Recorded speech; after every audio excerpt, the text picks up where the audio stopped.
नमस्कार, मैं हूं आशीष त्रिपाठी आपके साथ। मई के महीने में तेज धूप और गर्म हवा के थपेड़ों ने टेम्परेचर को बढ़ा दिया है, जो टॉर्चर कर रहा है लोगों के साथ। जैसे जैसे पारा चढ़ रहा है, डायरिया जैसी गंभीर समस्याएं होने की आशंका ऐसे में बढ़ जाती है। और डायरिया गर्मी के मौसम में होने वाली सबसे आम लेकिन खतरनाक हेल्थ प्रॉब्लम है और जरा सी लापरवाही आपकी जान पर भारी पड़ सकती है। जी हां, डेली रूटीन की कुछ गलतियों की वजह से बच्चों से लेकर बड़ों तक पर इसका असर और इसकी चपेट में आने का डर बना रहता है।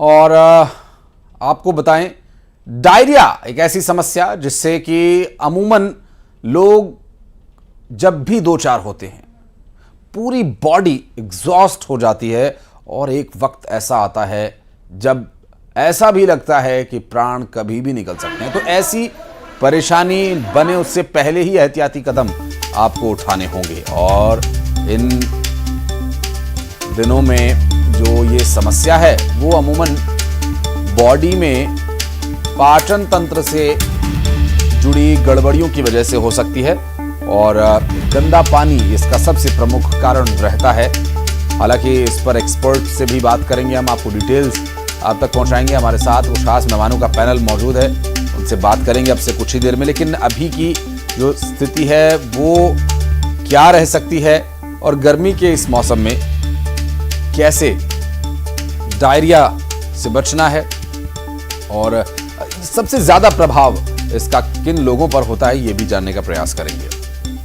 दरअसल ये डायरिया की जो समस्या है ये लोगों के जीवन में जब आती है तो कई बार बड़ी परेशानी लेकर आती है और कई बार जानलेवा भी बन जाती है। तो ऐसे में कुछ एक कदम, बहुत छोटे छोटे टिप्स जिन्हें आप अपनाकर इस गंभीर बीमारी से बच सकते हैं। कैसे आइडेंटिफाई हो कि डायरिया है और कैसे इससे बचना है, बात करेंगे। हमारे साथ डॉक्टर अमृता चारू हैं, क्लिनिकल न्यूट्रिशनिस्ट हैं हमारे साथ, बहुत स्वागत है आपका। सुशील सिंगल जी हमारे साथ हैं, बाल रोग विशेषज्ञ, बहुत बहुत स्वागत है आपका भी। और डॉक्टर RL खरे हमारे साथ हैं, मेडिसिन स्पेशलिस्ट हैं, बहुत स्वागत है आपका भी। और चर्चा शुरू करेंगे, क्योंकि खाने पीने की इम्बैलेंस हो जाने की वजह से, गड़बड़ी हो जाने की वजह से ये समस्या अमूमन उत्पन्न होती है। डॉक्टर अमृता, इसलिए पहला सवाल आपसे कि डायरिया ना हो इसके लिए किन बातों का ख्याल रखें और किन लापरवाहियों की वजह से ये अमूमन लोगों को हो जाया करता है। नमस्कार, मैं चारू हूँ अमृता हॉस्पिटल से। सॉरी जी, कोई बात नहीं। डायरिया जैसे जैसे गर्मी बढ़ती है, हमारा जो गट माइक्रोबायोम है वो बदल जाता है। हमारे डाइजेस्टिव एंजाइम्स कम हो जाते हैं और डायरिया होने के कारण गर्मी बढ़ने से, गंदा पानी पीने से, गंदा खाना खाने से, हाथ की सफाई ना रखने से डायरिया बढ़ जाता है। सो गर्मी में हमें कुछ बातों का ध्यान रखना होता है। हमें फूड सेफ्टी के रूल्स फॉलो करने होते हैं और हाइजीन को फॉलो करना होता है। फूड सेफ्टी के कॉमन रूल्स है कि सबसे पहले अपना हाथ धोएं, जो भी खाना बनाए वो साफ बनाए और इमीडिएटली खा लें। सुबह का खाना रात को रेफ्रिजरेशन टेम्परेचर में भी खाना अगर हम रखते हैं तो कुछ बैक्टीरिया इतने बढ़ जाते हैं कि वो भी हमारे को डायरिया दे सकते हैं। स्ट्रीट फूड अगर हम खाएंगे, स्वच्छ खाना अगर हम नहीं खाएंगे, गंदा पानी पिएंगे, किसी इन्फेक्टेड मरीज के हाथ से लगा हुआ या कोई इन्फेक्टेड मरीज जिसको डायरिया है वो खाना बनाए या खाना परोसे, उससे भी हमें डायरिया हो सकता है। तो हमारा पूरा गट माइक्रोबायोम बदलता है गर्मियों में, और खाने की साफ सफाई ना हो और हमारा हाइजीन साफ ना हो और पानी साफ ना हो तो डायरिया और बढ़ सकता है। जी, और किन चीजों को लेने से ये ठीक भी हो जाता है या ये हेल्पफुल होता है, इस पर भी आपसे बातचीत करेंगे। डॉक्टर सुशील सिंगल साहब हमारे साथ मौजूद हैं, बाल रोग विशेषज्ञ हैं। सुशील जी, अमूमन बच्चों को अगर घर में कोई भी तकलीफ हो जाए तो पेरेंट्स, ग्रैंड पेरेंट्स और घर में रहने वाले हर एक व्यक्ति का जो मानसिक संतुलन है वो कुछ देर के लिए तो हिल ही जाता है, वो परेशान हो जाते हैं। लेकिन इस भीषण गर्मी में खास करके डायरिया जैसी जब समस्याएं आती हैं तो बच्चों को ये डायरिया छुए ना, इसके लिए हमें क्या एहतियात उठाने की आवश्यकता है, और अगर किसी बच्चे को खुदा न खास्ता ये समस्या हो जाती है तब क्या करना चाहिए हमें? नमस्कार, डॉक्टर सुशील सिंगला जी। बच्चों को जैसे आपने पूछा कि पहले तो पता होना चाहिए डायरिया है क्या। डायरिया यदि 24 आवर्स में 3 बार से ज्यादा पतले दस्त कर लेता है तो उसको डायरिया कहते हैं, और स्पेशली 5 साल के बच्चों के लिए ज्यादा जानलेवा रहता है। इसके लिए आपको डायरिया के जो डेंजरस साइन है वो डिहाइड्रेशन है, पानी की कमी होना, और पानी की कमी होने के लक्षण सबको पता होना चाहिए। कैसे पता लगता है? जब दस्त की शुरुआत होती है तो शुरू में पानी की कमी शुरुआत होती है तो बच्चा इरिटेबल होता है, रेस्टलेस, और पानी खूब मांगता है, और जब कमी बढ़ती जाती है तो बच्चा बेहोशी की स्थिति में या लिथार्जिक हो जाता है और पानी पीना छोड़ देता है, तो वो सीवियर डिहाइड्रेशन। ऐसी स्थिति में तुरंत डॉक्टर से संपर्क करना है। और यदि ये लक्षण नहीं है तो ORS, जिसको जीवन रक्षक घोल कहते हैं, वो घर पे भी बना सकते हैं, जैसे नींबू पानी, चीनी और नमक डालने के बाद, और हर दस्त के बाद बच्चे को 50 से 100 ml एज के अनुसार देते रहना चाहिए। लेकिन इस दौरान घर के लोगों को कितनी मात्रा में उन्हें क्या देना है, कई बार नई जानकारी होती है डॉक्टर साहब, तो कैसे इस बारे में थोड़ी बहुत जानकारी बच्चों के जो पेरेंट्स हैं उन्हें होनी चाहिए? कैसे, क्या उन्हें डॉक्टर से इसके बारे में कंसर्न करना चाहिए? कैसे वो जान सकते हैं कि बच्चे को कब क्या किस तरह से देना है इस कंडीशन में, और डॉक्टर के पास कब ले जाना है? तो 2 महीने से लेके 2 साल के बच्चे को लगभग 50 ml पर लूज स्टूल जीवन रक्षक घोल या नींबू पानी शिकंजी बना के देते रहें। 5 साल से बच्चे को लगभग 100 ml पर लूज स्टूल देना है। और लक्षण मैंने जैसे ही बताया कि बच्चे का यदि यूरिन आउटपुट, पेशाब कम हो जाता है, बच्चा इरिटेबल है, बच्चा रेस्टलेस है, बच्चा पानी ज्यादा मांग रहा है, तो इसका मतलब पानी की कमी शुरुआत हो गई है। और जैसे जैसे पानी की कमी बढ़ती जाएगी बच्चा सुस्त हो जाएगा, बच्चा सोने लगेगा, बच्चे का पेशाब कम होगा, बच्चे की आंखें गहरी गहरी नजर आने शुरू होंगी, जैसे आंखें संकन हो गई हैं, तो तुरंत आपको बच्चे को हॉस्पिटलाइज करना है जी। ये लक्षण हर घर वाली को, बच्चों को, पेरेंट्स को पता होने चाहिए जी।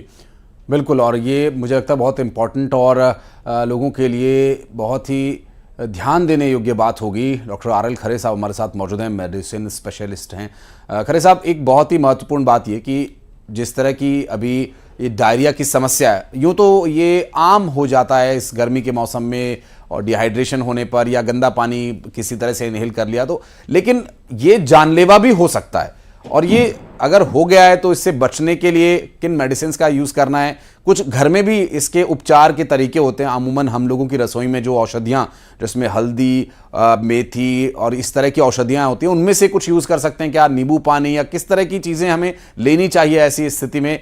इस पर भी हमें बताइएगा, और साथ ही ये भी बताइएगा कि क्या चीज़ें हैं जो हमें नहीं लेनी चाहिए, जिससे हमें डायरिया से बचना है तो हमें इन चीज़ों का सेवन करने से बचना होगा और किसी भी तरह से ये बॉडी में ना जाए।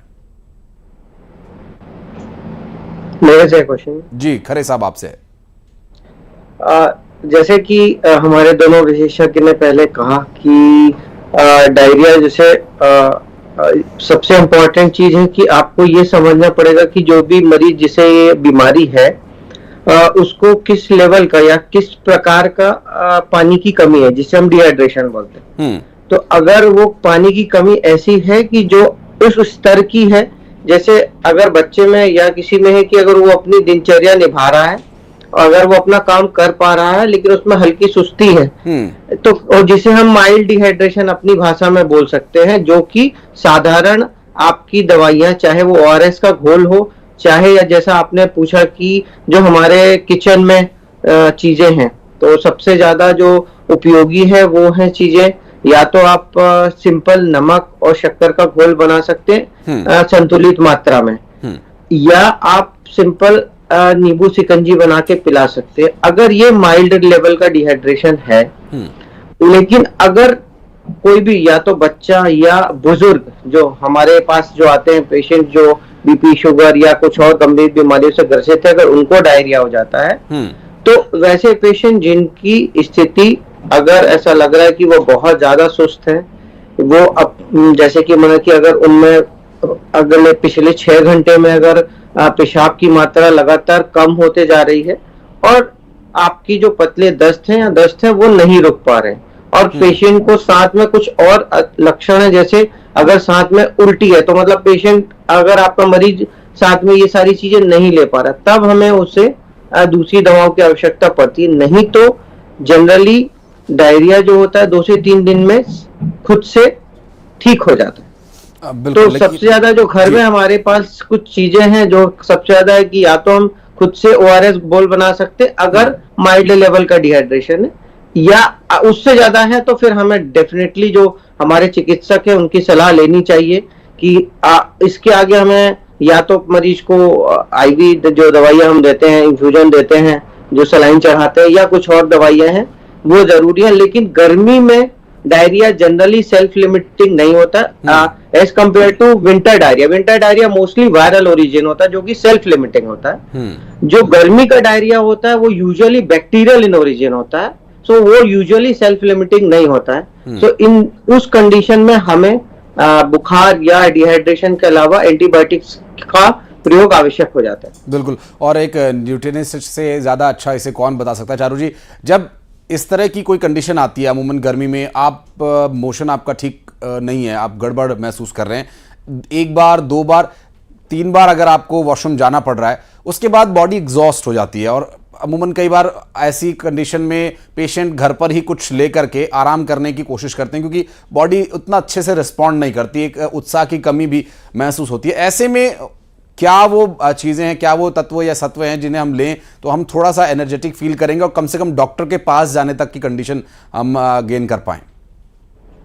सो जैसे कि पहले 2 विशेषज्ञ ने बोला है कि डायरिया में सबसे पहला जरूरी होता है कि अपने आप को रिहाइड्रेट करें। सो थंब रूल है एडल्ट्स में, पीडियाट्रिक की डोजेस तो डॉक्टर सुशील ने बताई हैं।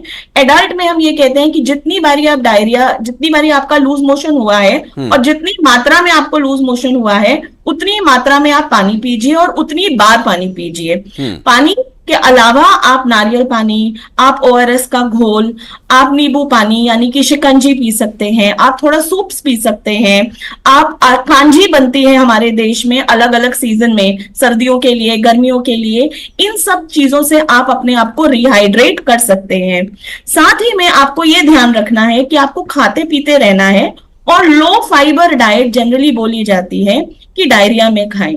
बहुत सारी स्टडीज हैं जो परसिस्टेंट डायरिया जो कि बच्चों में हो जाता है कभी कभी, तो ग्रीन बनाना का उपचार दिया जाता है। सो ग्रीन बनाना क्योंकि पेक्टिन में रिच है और इसमें रेजिस्टेंट स्टार्च है, और जब ये आपके कोलोन में जाता है तो ये पानी को अपनी तरफ ना खींचने की बजाय आपके स्टूल को हार्ड करने में मदद करता है। सो ग्रीन बनाना की डाइट अगर आप खाते हैं तो आपका डायरिया कंट्रोल हो सकता है। खासतौर से ब्रैक डाइट बोली जाती है, बनाना, चावल, एप्पल और टोस्ट, ये सारी चीजें, होल ग्रेन्स कम खाएं, ज्यादा होल ग्रेन्स ना खाएं, हल्की चीजें खाएं, गैस प्रोड्यूसिंग चीजें ना खाएं जिससे आपका डायरिया बढ़ सकता है। हाई फॉट जैसे कि ब्रोकली, जैसे कि ड्राई फ्रूट्स एक्सेट्रा, जो आपके पेट में गैस और ब्लोटिंग को बढ़ाएंगे या आपके एब्डोमिनल पेन या क्रैम्प्स को इंक्रीज करेंगे।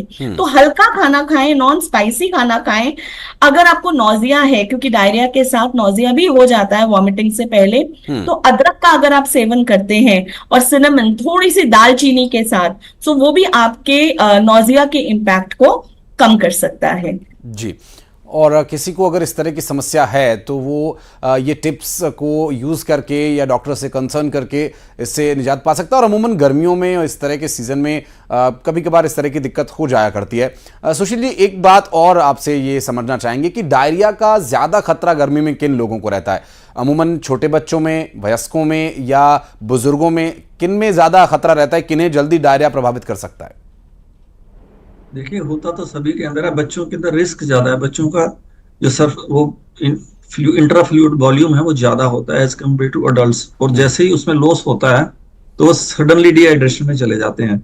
रिस्क जो है बच्चों में ज्यादा है, और बच्चे अफेक्टेड इसलिए ज्यादा होते हैं कि बच्चों को स्वेटिंग होती है, वो पानी ज्यादा पीते हैं। पानी ज्यादा पीने में गर्मी में के अंदर पानी दूषित होता है, अनसेफ ड्रिंकिंग वाटर ले लेते हैं।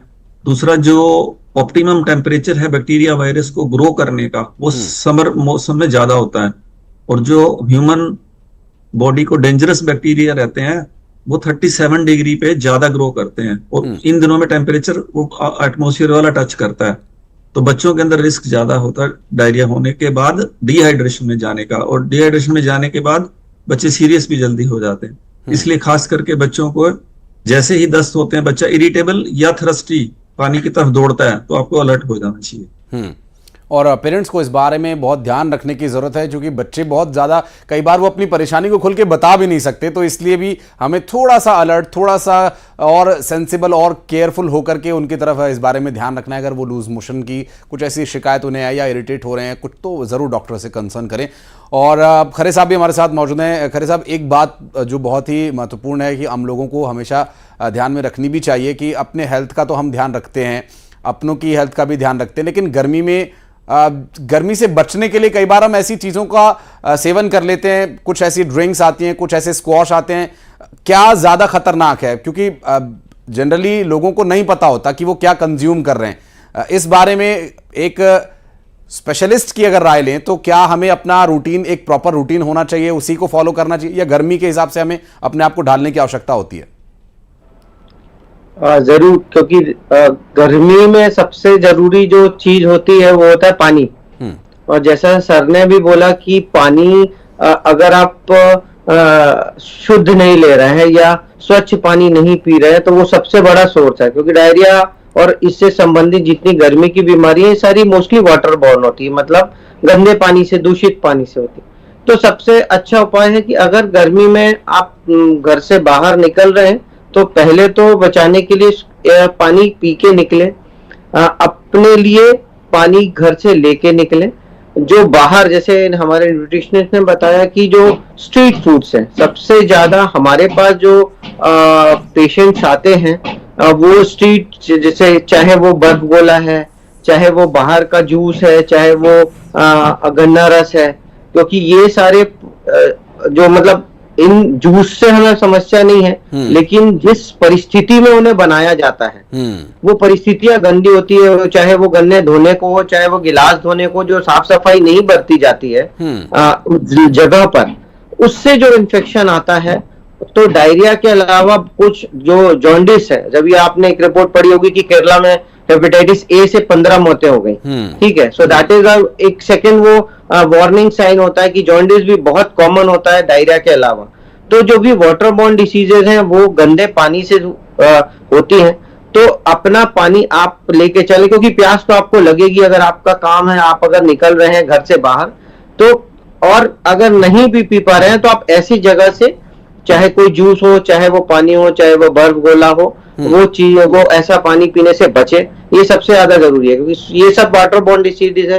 तो अगर आप अपना पानी स्वच्छ रखते हैं तो आप अधिकतम बच सकते हैं इन बीमारियों से। पानी तो बिल्कुल नीट एंड क्लीन होना ही चाहिए। पानी आप कोशिश करें कि बिल्कुल आपकी आंखों के सामने उसकी हाइजीन की, उसके स्वच्छता की जो सीमा है, आप उसे सुनिश्चित करने के बाद ही लें। बाहर कहीं आप जाते हैं तो बचें, और खास करके इन बच्चों को, क्योंकि बच्चे अमूमन इस मौसम में बहुत ज़्यादा शीतल पेय पदार्थों को पीने की जिद करते हैं। कई बार बर्फ गोला ले लिया, कहीं आइसक्रीम ले ली। तो बच्चों, आप इस बात का ध्यान रखें कि बाहर चीज़ किस तरह से बन रही है, आपको नहीं मालूम, हो सकता है कि आपकी हेल्थ के लिए वो खतरनाक हो। तो प्लीज़ इस बारे में ज़रूर ध्यान रखें और अपने पेरेंट्स की इस पर सलाह ज़रूर मानें। चारू जी, एक सवाल आपसे और रहेगा।